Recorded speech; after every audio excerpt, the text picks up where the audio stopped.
ప్రతిపాదించారు ఆయన లైఫ్ టైంలో, అతను ఎక్కడ జన్మించారు, దీని గురించి మనం తెలుసుకుందాం ఈరోజు. Hi friends, welcome to medical media tech channel. ఈరోజు మన టాపిక్ వచ్చేసి పయోనీర్స్ గురించి తెలుసుకుందాం. దాంట్లో సర్ రొనాల్డ్ రోజ్ గురించి తెలుసుకుందాం. సర్ రొనాల్డ్ రోజ్ ఎప్పుడు జన్మించారు, అతనికి నోబెల్ ప్రైజ్ ఉందా లేదా, లేక ఆయన సర్ రొనాల్డ్ రోజ్ వచ్చేసి 1857లో జన్మించారు. అతను బ్రిటిష్ శాస్త్రవేత్త, కానీ అతను జన్మించింది మన భారతదేశంలో. ఎందుకు అనంటే అప్పుడు బ్రిటిష్ ఇండియన్ ఉండే కాబట్టి, అప్పుడు వాళ్ళ ఫాదర్ వచ్చేసి బ్రిటిష్ ఇండియన్ ఆర్మీ. అక్కడ రాజస్థాన్లో అతను సర్ రొనాల్డ్ రోజ్ అనే శాస్త్రవేత్త రాజస్థాన్ ప్రాంతంలో జన్మించడం జరిగింది. అతను 8 years ఉన్నప్పుడు అతను ఇంగ్లాండ్ దేశంకి వెళ్ళాడు. అక్కడ అతను స్కూలింగ్ కానీ అండ్ గణితంలో చాలా అవార్డ్స్ అయితే తీసుకున్నారు. అండ్ అతనికి స్కిల్స్ ఏంటి అంటే సాంగ్స్ కానీ కవితలు రాయడం అతని యొక్క స్కిల్. అతనికి డాక్టర్ కావాలని లేదు, కానీ ఒక రైటర్ కావాలని అతనికి ఉండేది. వాళ్ళ ఫాదర్ వచ్చేసి అతన్ని మెడికల్లో జాయిన్ చేశారు. సో అతను సెయింట్ బర్తలోమై యూనివర్సిటీలో అతను మెడిసిన్ పూర్తి చేశారు. అతను మళ్ళీ రిటర్న్ భారతదేశానికి వచ్చి మలేరియా పారాసైట్ గురించి కనిపెట్టడం జరిగింది.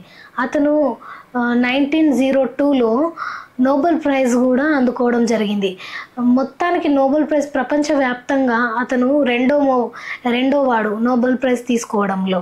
ఎందుకు అంటే నోబెల్ ప్రైజ్ స్టార్ట్ చేసింది 1901లో కాబట్టి 1902లో ఇతనికి మలేరియా గురించి భారతదేశం నుండి అతను మలేరియాని కనిపెట్టడం జరిగింది.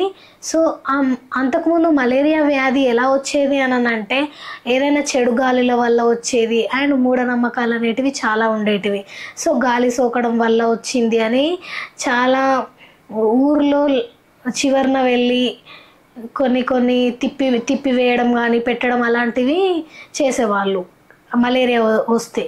సో అలా చేసేవాళ్ళు. కానీ సర్ రొనాల్డ్ రోజ్ వచ్చి మనకు ఒక దోమల ద్వారా, ఆడ ఎనాఫలిస్ దోమ ద్వారా ఈ మలేరియా వ్యాధి అనేది సంక్రమిస్తుంది అని కనిపెట్టడం జరిగింది. సో అతను ఎలా కనిపెట్టాడు అని అంటే ఫస్ట్ కొన్ని దోమలను తీసుకొని ఒక వ్యక్తితో టైఅప్ చేసుకున్నారు. ఒక మలేరియా వ్యాధి సోకిన ఒక రోగిని తీసుకొని, సో మీరు కొన్ని దోమలను, ఒక 8 దోమలను కుట్టించుకోవాలి అని ఒక ఒప్పందం చేసుకున్నాడు. అప్పట్లో మనం రూపాయి అని మనం కొలుస్తాం కదా మనీని, కానీ అప్పట్లో ఒక అనా అని 8 అనాలు ఇస్తాను కాబట్టి మీరు 8 దోమలతో కుట్టించుకోవాలి అని ఒక ఒప్పందం కుదుర్చుకొని అతని పేషెంట్ అంటే ఆ రోగిలో ఉన్న మలేరియా అండ్ దోమ ఇంటెస్టైన్లో, దోమ ప్రేగులలో ఉండే ఆ మలేరియాని అయితే అతను కనిపెట్టడం జరిగింది. ఇంకొకటి ఏంటంటే అతను కూడా మలేరియా బారిన పడ్డప్పుడు కూడా అతను టెస్ట్ చేసుకొని ఆడ ఎనాఫిలిస్ దోమ ద్వారా ఈ మలేరియా సోకుతుందని అతను గమనించడం జరిగింది. అండ్ మలేరియా జీవిత చరిత్ర అది ఏ స్టేజ్లో ఎలా ఉంటుంది అని అతను స్వంతగా కూడా కొన్ని మలేరియా ఎగ్స్ తీసుకొని దోమలని తయారు చేసి ఆ దోమ ద్వారా టెస్ట్ చేసి పరిశోధనలు జరిగించి మలేరియా వ్యాధి గురించి నోబెల్ ప్రైజ్ అనేది తీసుకోవడం జరిగింది. సో అతని జీవితకాలంలో భారతదేశంలో 25 years వర్క్ చేశాడు యూనివర్సిటీలో. అతను లండన్కి వెళ్ళాడు. తర్వాత ఆ లండన్ యూనివర్సిటీలో ఒక శాస్త్రవేత్త మలేరియా గురించి కనిపెట్టాలంటే అది భారతదేశంలోనే ఎక్కువ మలేరియా గురించి కనిపెట్టాలంటే అది బెటర్ ప్లేస్ అని చెప్పడం జరిగింది. కాబట్టి ఇక్కడ భారతదేశానికి వచ్చి పరిశోధన అనేది చేపట్టడం జరిగింది. ఇతను ఇన్స్టిట్యూట్ ఆఫ్ ట్రాపికల్ మెడిసిన్గా ఒక ప్రొఫెసర్గా, ఒక చైర్మన్గా కూడా పనిచేయడం జరిగింది. అక్కడనే ఆయన తుది శ్వాస విడిచారు. అండ్ ఇప్పుడు మన భారతదేశంలో హైదరాబాద్ ఉంది కదా, హైదరాబాద్లో మినిస్టర్ రోడ్ అని మనం పిలుస్తాం ఇప్పుడు మినిస్టర్ రోడ్స్ అని చెప్పి ఒక ప్లేస్ని.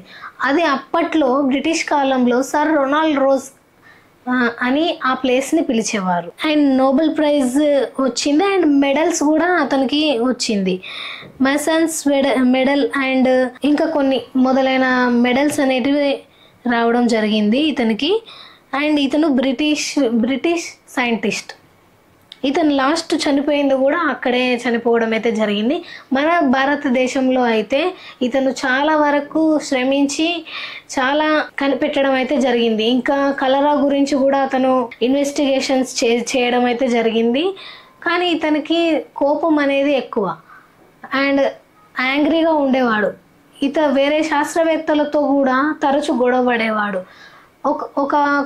కొంతకాలంలో అతను జరిగిన తర్వాత అతన్ని ఒక యూనివర్సిటీకి ఒక వర్క్ ప్లేస్కి ఫిజియాలజీ మెడిసిన్ గురించి ట్రాన్స్ఫర్ చేస్తే అక్కడ అతను మలేరియా గురించి తెలుసుకోవడానికి సరైన ప్లేస్ కాదని, వర్క్ లేకపోతే నేను రిజైన్ చేస్తానని కూడా చెప్పడం జరిగింది. ఎందుకు అంటే వర్క్ లేని చోట అది ఒక డెడ్, అంటే వర్క్ లేకపోతే మృతం, అంటే ఒక చనిపోయిన వాళ్ళతో సమానమని అతను భావించాడు. ఎందుకంటే వర్క్లో అంతా ఆయన ఫోకస్డ్గా ఉండేవాళ్ళు. ఎందుకంటే మనం కొత్త కొత్త విషయాలు ప్రపంచానికి తెలియజేయాలి అంటే మనము ఎప్పటికప్పుడు ఏదైనా ఒకటి కనిపెడుతూనే ఉండాలి అని చెప్పి అక్కడ నుంచి ఆయన ట్రాన్స్ఫర్ అయ్యి సికింద్రాబాద్లో కూడా అతను ఎక్కడైతే పరిశోధన చేశాడో అది ఇప్పుడు సర్ రొనాల్డ్ రోజ్కే అంకితం చేయడం జరిగింది. అది ప్లేస్ వచ్చేసి ఇప్పుడు అది ప్లేస్ బేగంపేటలో ఉంది.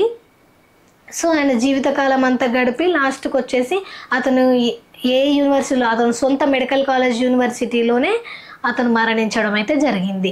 ఎలా మరణించాడు అతను అంటే ఉబ్బసం వల్ల, ఆయన తీవ్ర అనారోగ్యం వల్ల అతను మరణించడం అయితే జరిగింది. అతని భార్య సమాధి పక్కన అతన్ని పాతిపెట్టడం జరిగింది. అతనికి 2 ఆడపిల్లలు 2 మగపిల్లలు. ఆ మగపిల్లలు కూడా ఇతని కంటే ముందే చనిపోవడం జరిగింది. 2 మగపిల్లలు అండ్ వాళ్ళ భార్య కూడా ఇతని కంటే ముందే చనిపోవడం జరిగింది. సో సర్ రొనాల్డ్ రోజ్ అనేది భారతదేశంకి ఎంతో మేలైతే చేశారు.